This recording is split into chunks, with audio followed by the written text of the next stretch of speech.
They didn't even watch him. He had a map. On the map was Washington, and it had an X where the White House is. They're like, you're good to go. They let him go! 2 months later, this motherfucker broke into the White House. Because the guy didn't bring the ammo, then I'm willing to go, you know what, maybe it was a suicide mission. Mm-hmm. Because he had all this stuff, and he just ran in with a knife. Maybe this is just a crazy dude. But for me, when he said, why was there a girl guarding? And I was waiting to see if he got to it. I'm like, oh, because there's a black president. This is what it's like being black. You don't know if that's the reason. Mm-hmm. But if this is the first time in 100 years someone's been able to find their way into the White House, and this happens to also be the first time there's ever been a black president, and there's a woman at the gate, I mean, but that's a whole different bit, right? Yep. Maybe that's not the bit he wanted to do. But I was surprised that, to me, that was instantly what I thought. But I like that he didn't go there in a sense, but I thought he should have at least touched on it. So at the end of this bit, though, he does have a button. Oh, okay. That's kind of hinting at this. Okay, cool. Yeah. To me, that's where this bit is going, right?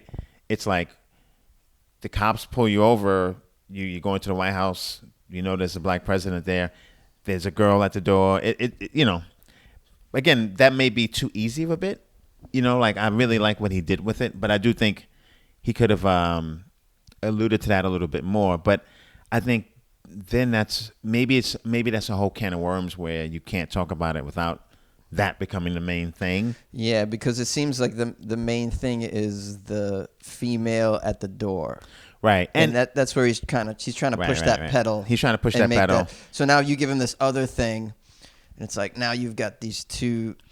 Right. These and also two themes they're both hard to pull off. So maybe he just like let me keep with the female at security. Right. He has a wife and I guess he said daughters. 3 daughters. Yep. So that kind of gives him credibility in that space. He's a guy and he's saying, here are my limitations. Like Shaq is bigger than me. Yep. I can't go into the White House. I like that he talked about that. So if he had gone the black route, my point is, would it be pandering? But as a black person, I can tell you, I wouldn't think of it as pandering only because if a white guy says it, then it's like, oh, you guys see it too. Because for me saying, oh, it's because Obama's black, am I playing the black card? I don't know. So if he had touched on it, even if he just posed a question, I don't know, maybe what's different, you know, even if he just this, what's different? That would have been enough for me, you know?